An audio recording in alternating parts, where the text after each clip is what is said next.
What's up, you guys? You are listening to HVAC Masters of the Hustle podcast, and this is your host, J-Dub Moneymaker, and welcome to episode 105, you guys.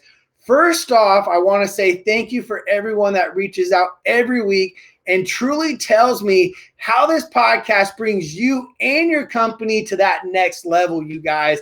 And for all my new listeners out there, make sure you guys smash the subscribe button and make sure you tell someone in the industry about this podcast.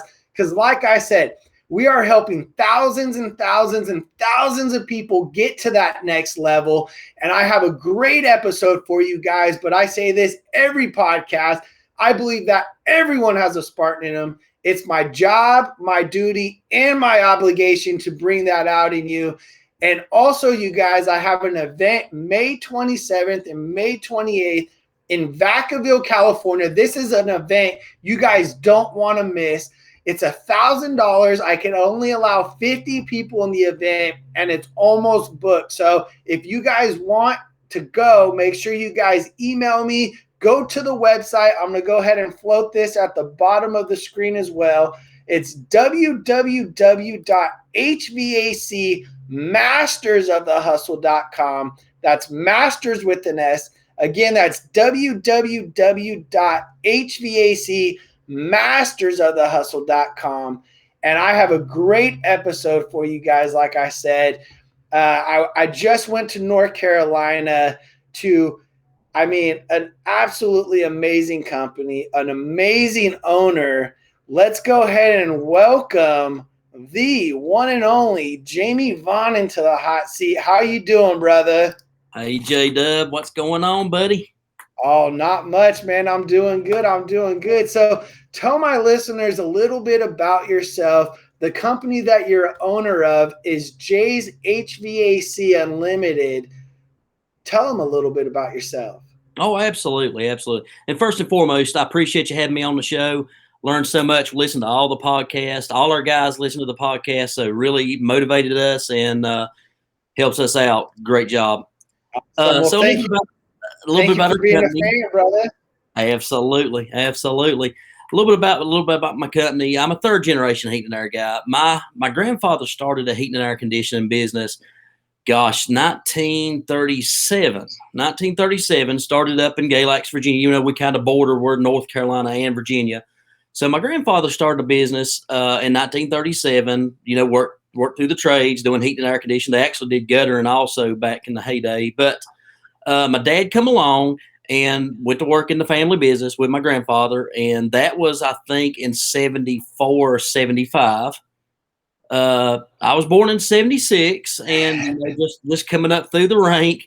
One of my earliest memories was probably 4 or 5 years old. My grandfather used to take me out on the jobs with him, and he would have me carrying his tool bucket. And so sounds like a Ken Goodrich story here. But no, I would carry his tool bucket, and that's how I was introduced to the industry. And just, every year I tell the story, when my friends was out, they would be out playing, going to swimming, doing stuff that kids do in the summer. My dad and my grandpa would always put me to work. I'd have to get up. They didn't treat me any differently. I got up at like 7 o'clock in the morning. We were at the jobs, and they let me fool around a little bit, but there wasn't much. They kept my name and I appreciate that. And that's kind of where I got my work ethic from. Nice. So Jamie, you started in the HVAC industry at a very, very young age, remembering carrying your grandpa's tool bag, to job sites and stuff like that. Now, as you progress throughout the years, you talk about your friends, going and partying and you working in the summer and everything like that. So what age was it where you really understood, like, this is a career that I'm just going to go all in on? Well, I was kind of a late bloomer, just to be honest with you. I can remember when I got out of high school, my dad had, since my grandfather retired, and the company, my dad actually went to work for someone else. He actually went to work for Floyd S. Pike, which, does electrical line voltage. They used to do heating and air conditioning. So my dad went there and was a lead mechanic for that company for a while. And he ended up, I guess if you get it, the entrepreneurial it's in your blood. He kind of wanted to boil it off and kind of go back to doing his own thing. So he jumped in and started his own business. And I went to work for him probably as soon as I got out of high school. And I still did not know if this is what I wanted to do or not. And as I went through, I just noticed I had this knack. My dad, he was a drill sergeant type father, and a drill sergeant type boss, so he would push us, and, he would use me for an example when he was correcting all the other guys, but we started and we were out working and stuff like that. And I was just doing the grunt work. I was the helper out on the jobs, and all I wanted to do was reach to the next level. So the next, I wanted to be a mechanic. I thought, well, my ideas is better than a mechanic. Let me be the guy. So I wanted to, get to that mechanic level. After that, we actually, my dad had a full sheet metal shop. So I wanted to learn how to make sheet metal, learn how to make the fittings, cool fittings. I thought, this stuff's awesome. I want to do it. So I was always just setting my sight on the next thing. And then, one day he asked if I would like to do some sales for him. And I was like, yeah, sure. I don't know how, but I'll try. And, I go home that evening, and on my way home, he sent me to my first job. And, I went through, and, just the story. I wasn't educated. We just didn't have the stuff back then. I'd only watched my dad and my grandpa do it. And I only went in, and I went back then, gosh, I think it was 10C or so. I automatically went to the cheapest thing I could thought, because I thought that's what people needed. Mm-hmm. And, as I kind of went through the sales process, I was always asking my dad, I was like, well, what if, because every now and then somebody would ask us, hey, do you have a 13C, or is there something better? And we never offered anything better. And I'd always ask my dad, I was like, why don't we, there's better stuff out here. Why don't we sell it? And he's like, people around here can't afford that stuff. And so I just kind of got brainwashed a little bit with that. So, I kind of started backwards to get to where I'm at today. But, eventually I started going, like the other guys on the podcast, I started learning, working with mindset, going to places. We become members of BDR, which is Business Development Resources, a company out of Seattle, Washington. And we have a coach there who holds me accountable, which is what I need, which is kind of got us, so to speak. We're growing. We're not at the next level yet, but I feel like we're on our way. Absolutely. So, stopping on the brakes a little bit and going back to when you ran that first sales appointment, right? Mm-hmm. What was going through your mind, not being really educated on certain products and maybe certain questions that arose and you didn't have the answer, right? What was going through Jamie's young brain on his first sales appointment? Because, I just got back from your on-site. All your comfort advisors, and as well as myself, I got to see you in action talking to homeowners and clients and everything like that. Your mouthpiece, man, you have a gift, right? So I just want to know what your mindset was on your first call, and then how it developed throughout the years. Well, I was the guy, and this was all through the phases, not just the sales process you're referring to here, but just going up. I never, my dad, like I say, he was that drill sergeant type, and I never wanted to let him down. So, when I would go out to the jobs, I can still remember when I was actually learning how to make ductwork. I was like, hey, I want to learn how to make this duct. No, just go over there and beat duct together. We ain't got time for you to learn how to do this. So everything I would have to kind of work at it. Here's what I used to do. I would actually get our duct man to draw me pictures of the fittings and show me how he laid them out, and I would take them home and study them. And I've always been driven like that. But I would have to say, I do like to talk, as you could probably see. But I think that's the one part of it. But, it's just not, I just wanted to succeed.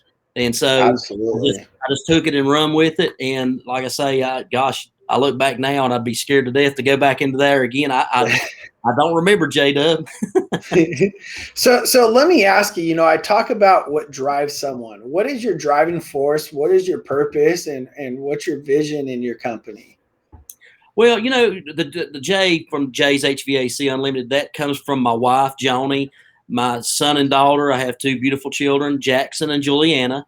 And so that's where the J's come from, is with J''S, and it kind of derived from all of our names.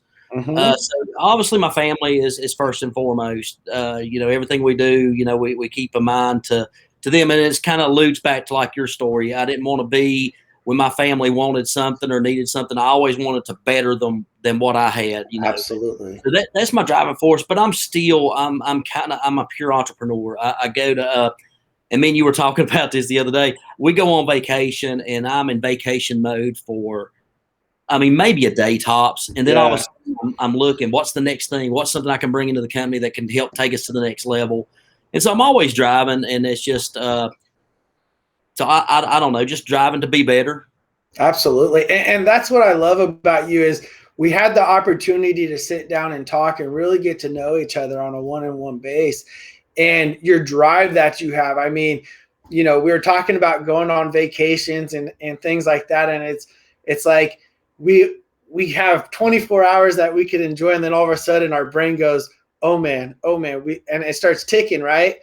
But I got to tell you, man, one of your hobbies that we got to do, or that you brought me to, you took me to God's country, man. And I'm going to tell you guys, if you ever went side by side in, you don't think about work. You think about what's in front of you, that horsepower of that freaking monster, right? That machine that you're driving. So talk about a little bit about your hobbies as well. Well, yeah, I picked that up a little while ago because, like I say, my hobby used to be work and then more work. So my wife's always been after me. You got to find something to do on the weekend. So I tried. I got to play golf a little bit. I did that for a little bit and kind of got away from that. And I guess it's in this past summer. I every time where we're at, we see past people on the road. They're going to West Virginia, and West Virginia's about an hour and a half from us. But I'm like, where are these people going with these side-by-sides? And I thought, back in the heyday, we were always riding four-wheelers, motorcycles. So I'm going to go try me out one of these. And gosh, from that moment on, I was hooked. And we go up there about every other weekend. And hey, listeners of the podcast, we actually got J-Dub. I wish I'd have got some pictures out here. But, hey, J-Dub, he's on point. I'll say he knows how to – he's a pure adrenaline junkie. He can navigate the trails. He was all over us. We were going through some tough spots, but he went right through it. And I told him, I said, you're gonna be mad at me after you go through here. You're gonna be going to California. You're gonna be investing in a side by side. So, and what did I do? I you went sure and did. got a side by side Can-Am. It's on back order right now, so I am hooked. Absolutely. But yeah, it's good to have something to kind of break away on the weekend. Absolutely. And you hit the nail on the head. When I'm up there, I do not think about work, and it's about the only time that I don't think about work. Other than that, I'm always thinking what's something I can do to get a little bit further than the competition. But going back, I would like to tell this is kind of a funny little story. If you got a minute, J-Dub. Yeah, absolutely. When I did start my business, I'd work with my dad. I think that's where I kind of left off a little bit earlier. I'd worked with my dad all this time, and I was just like, it's hard to work around family, and especially two headstrong people like me and my dad. Oh, I hear you. We're working, and we used to argue all the time because like I say, I'm headstrong and I know how I want to do it. And he had an idea of how he wanted to do it. But the problem was that was his business, not mine. So he was the one that, got to make all the calls. And it wasn't a good atmosphere for the other employees that was working around because me and him were arguing all the time. So finally one day I just had enough. And I was like, that's it. I'm done. I'm leaving. And we kind of left on bad terms. And the funny thing was, I was like, God, I'm heading back out. Well, the funny part was I didn't even have a vehicle because I had a company truck. And so I'm like, so I'm going to have to, call a cab, which I ended up calling my wife. She came and got me. But right out of the gate, I come home that evening and she's like, okay, well, I'm going to support you, whatever you want to do. But I do have a couple questions. How are we going to, make our payments? We got a house payment due. And I had a Hummer. I had an H2 Hummer at the time. All I ever wanted was a yellow Hummer. So she's like, with this big old Hummer payment, that's more than our house payment. And Jamie, how are we going to make this? And you don't even have a vehicle to go get jobs. So my first dipping my toes in the water, so to speak, was like, oh crap, I got to get to hustling and get to hustling quick. Mm-hmm. And so, it kind of taught me to, make outbound calls and try to find something when it wasn't there. And it was some tough times. I actually bought some sheet metal equipment, put it in my basement of my house. But I always tell that story, I got mad and I didn't even have a vehicle. So, not only did I not have work, but I still had payments that I had to come up with. of regular routine month to month payments, and I didn't have jobs to go, and I used to go. We'd work on whatever we were working on Monday through Thursday, and I'd always take Friday to go strum up new work. And I would just get out and I would just walk up to houses. I would see new construction, which now we don't do any new construction, but back then I'd see new construction houses popping up. I would get out, I would just walk up to it, and I would remember whoever would be riding with me. They'd be like, "What are you going to say? What are you going to walk up there and say?" And I was like, "I'll just wing it. I'll figure it out when I get up there." And I think that's some of that sales. Either you have that or you don't have that. Absolutely. And I think that's been a benefit to me to kind of pick up from that. And how long ago was that you left your dad's shop, you got upset and you said, "You know what? I got to turn in the truck." And then all of a sudden you're all in. It was probably 2000. It was late 2005, really 2006 when we got off and running. I think we actually incorporated in November of 2005. So, but it was I was completely out on my own in 2006. And that we was really enjoying it. It was fun there for a while. It wasn't a business. I mean, I'd have 1 or 2 jobs. I had just enough to kind of keep the wolves off. I could pay my payments. I could do it. And then there wasn't nothing going on. And we might slip off and go play golf one day. And man, I was really living it up there for a little bit. And then all of a sudden, throughout time, I become a better business owner and started watching the numbers. And then it become a real job, so to speak. Absolutely. So talking to some of my new listeners that might just be starting out, right? That might be in that same struggle and they're door knocking, right? Mm-hmm. What are some struggles that you had to overcome? And maybe you could give them some advice to help get to that next level from a starting biz to a multi-million-dollar company like you guys are. Yes. Well, I mean, just you kind of know what you had, what BDR kind of taught me. Well, I'll give my hats off to them. Is what it takes to run for a month, what it takes to run for a week. Now we've got it narrowed down to where we actually know what it takes us per day. And once you know that, you gotta eat, sleep, and breathe and know that I've got just that much covered. And then at that point, it teaches you how to price jobs differently. I was pricing jobs too cheap in the beginning. But I tell people I always knew I was too cheap at the beginning, but I had to, because when I was a brand new business starting up, I couldn't really go to some of these houses. And everybody asked, "How long have you been in business?" I couldn't really say, "Hey, we just went in yesterday," because it'd be like, "Well, gosh, you're the same price. And this other guy, Chuck, down the road here, he's done it for 30 years. I'm going to go with Chuck." So I had to work my mark in the market. We did wrap vehicles, and there was no wrap vehicles on the roads when we wrapped our first vehicles. I guess you could kind of see our shirts and stuff. We're kind of loud. I love how loud you guys are. But but no, just coming up and walking into that, you got to have that personality. But I always I kind of look back to the old Zig Ziglar with form. I kind of think of family, occupation, recreational, material things. That's the way I still to this day do things. Now it's ingrained in me. I don't necessarily think about it, but I'm always just observing. I roll to a customer's house and, I see a Ford truck in the driveway or something. Well, I'm talking about trucks or something. Man, it's a nice Ford truck out there, 4x4. Where did you get that?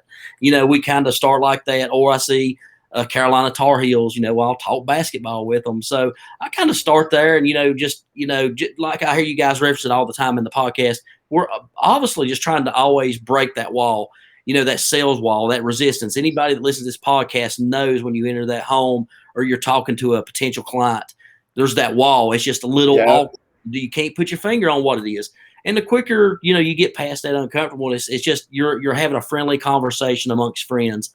And at that point, you can always ask for the business. And that's the way I train our guys today. Absolutely. And for my listeners that are taking notes, go ahead and take notes on that form, what Jamie just said right now: family, occupation, recreational, and materials. When I go into a house and I present and I'm looking around as I'm walking up, just like Jamie said, right? Bring up things. Maybe they have a camper trailer. Maybe they have a boat. Maybe their garage is up and they have a nice hot rod that's covered up in the garage. These are things that these people are passionate about.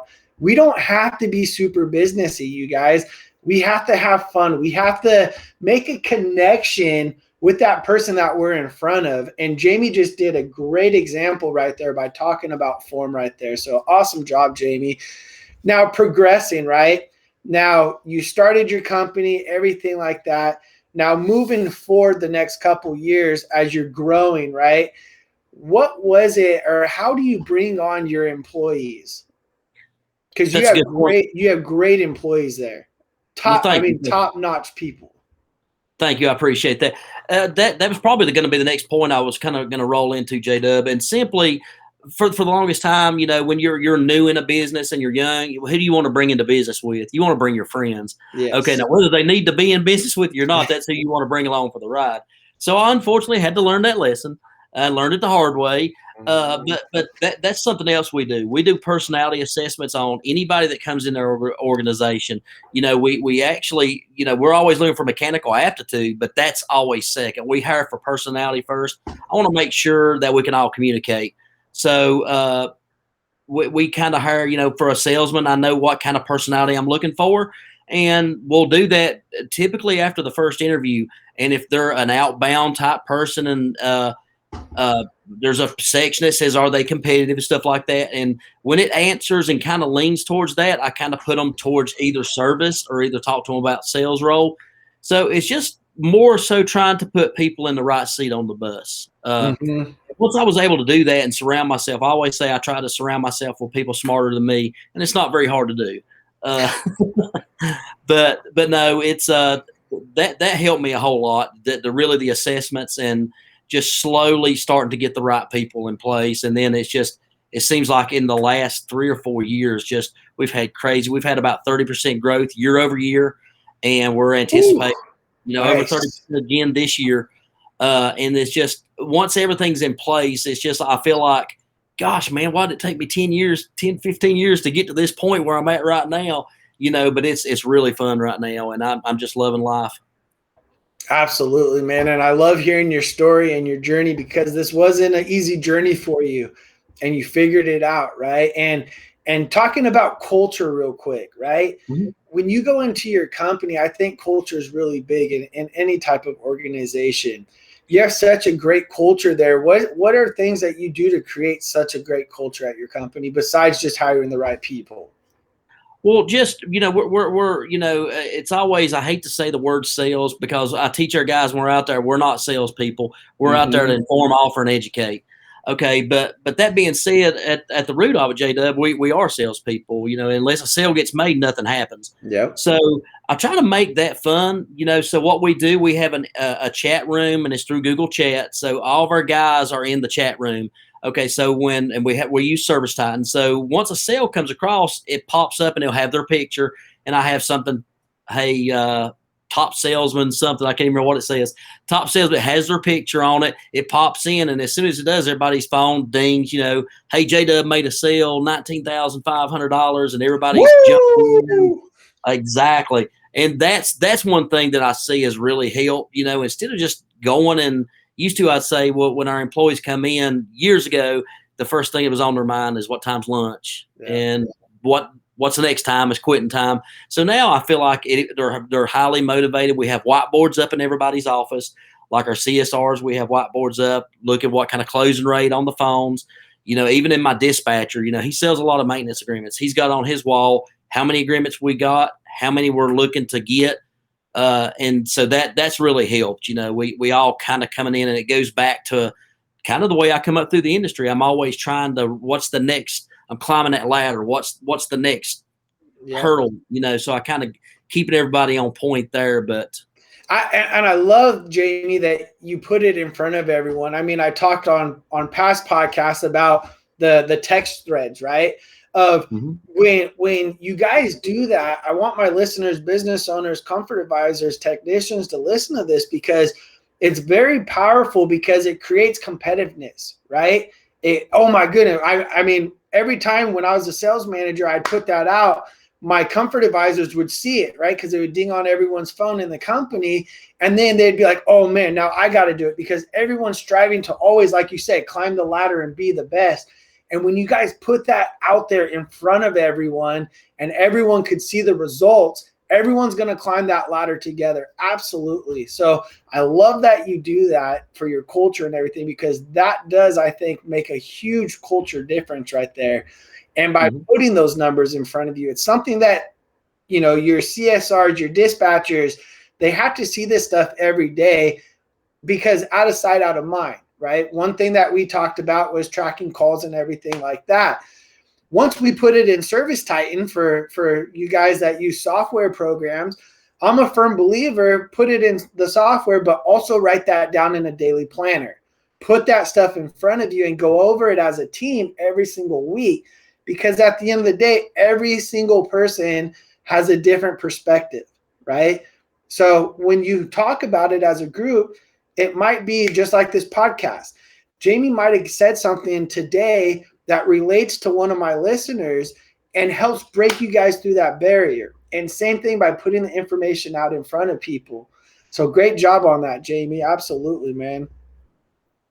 So, Absolutely. so I got to ask you, as you're progressing and everything, we just ended last year. You said that you keep growing 30% after every single year, right? Mm-hmm. What did you end up finishing last year? And what is your goal for this year? And what do you have to do or change, do you think, to hit your goal? Well, the one thing we're working on this year, and last year we ended up almost 3.2 million, and our goal was like 4.5 million this year. So there's that out of the way. But to get our numbers this year, one thing that we're doing a lot different is we know exactly how many calls we got to have. So in the service department, we go back and we look at that budget, and we have the whiteboard. We have the numbers all the way through every month of the year. So we get to, in this example here, we're in March. Okay, we evaluate it at the end of every single week. Where are we at? How many calls do we have to have? And literally, before I went on this podcast, I talked to my service manager, Steve, and he said, we got to have 105 calls between now and the end of the month, and here's what our ticket's got to be. So it's just, keeping that in front of the guys. We talk about it at least once a day. In that chat room I was talking, Steve will pop in, hey, here's what the goal is. Here's what we're looking for. And it's just first and foremost, we got it in front of the guys, and that's how I think we get there this year. That's awesome, man. I mean, your vision, where you're going, and where you're going to be in the next 5-10 years, as you and I talked and everything like that when I was on site. Now, talking about the importance of training, right? I went out there, did it on site, but I know that you've done multiple trainings with your guys. Talk to my listeners about investing in your team on trainings and the importance of that for growth. Oh, it's been huge. It's been huge. Actually, I was getting ready to do a testimonial for J-Dub. It's been absolutely phenomenal. When you were out here, Jason, you helped my home solution advisor close his biggest sale he ever had, which almost $60,000. So that was great. But everybody just kind of feeds off of it. And we've had record breaking numbers. I think we ended up closing out almost $100,000 the week that Jason was out here. And we try to do that every spring and every fall. So I always tell people, when people ask about what we're doing, I said, summer, anybody can sell heating and air conditioning. It's just going to fall in your lap. Spring and fall, everybody deals with less calls. So what you got to do is you got to really up your game with those less calls. So that's where I would suggest to people to have someone, definitely J-Dub. He is the man. But spring, fall, let him get your game up. Let him get the text game up, because everybody was so hyped when Jason was out here last week. They left. They had a bounce in their step. They just had a look of excitement. It was great. Yeah, no, that's awesome. And who would you say, since you've been in this industry in a young age, who has been some big influencers in the past couple years for you? The past couple of years, just definitely like hearing Ken Goodrich, the story, because I find the similarities are very similar between, mine and his story. Not just, he was holding the flashlight and I was holding the tool bucket, but very similar, because, I was the same boat. I thought I was making all kinds of money, and all of a sudden I wasn't making as much as I thought I was making, and I had to kind of go back and really get into the business side of things. So I find, obviously Ken, lots of people on the podcast, yourself, Jason, I sympathize with your story. You kind of started at the bottom, kind of same as me, and it just lots of people. It's hard to come up with just one or two names. I would do a disservice to everybody else in the industry if I did that. Nice. So, Jamie, I got listeners from business owners, dispatchers, installers, CSRs, what would you like for them to get out of this episode of HVAC Masters of the Hustle, starting with, $100 or whatever it is you left a company and now building a multi-million-dollar company like you established today? Mm-hmm. Well, the biggest thing is, and I think it was a question you asked early on, was when did I know that I was in for the long haul? When did I know this is what I wanted to do? Well, the truth is when I was making money, but it was a job. And I was kind of ashamed. Heating and air conditioning? What do you do for a living? Oh, I do heating and air conditioning. I just didn't think it was very attractive. And like the young people coming in today, this is a great place to be. There's a shortage with labor right now. And like my grandpa still says to this day, people got to have heat, they got to have air conditioning. And just because we did the people we've been around did business this way, it's modern now. It's a great line of work. You can.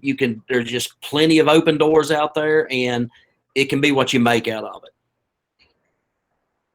Absolutely. It's the hidden gem is what I always call it. Yes. Well, thank you for being a guest in the hot seat, Jamie, brother. I greatly appreciate it. And I wish you nothing but the best success for you and your team out there. Until next time.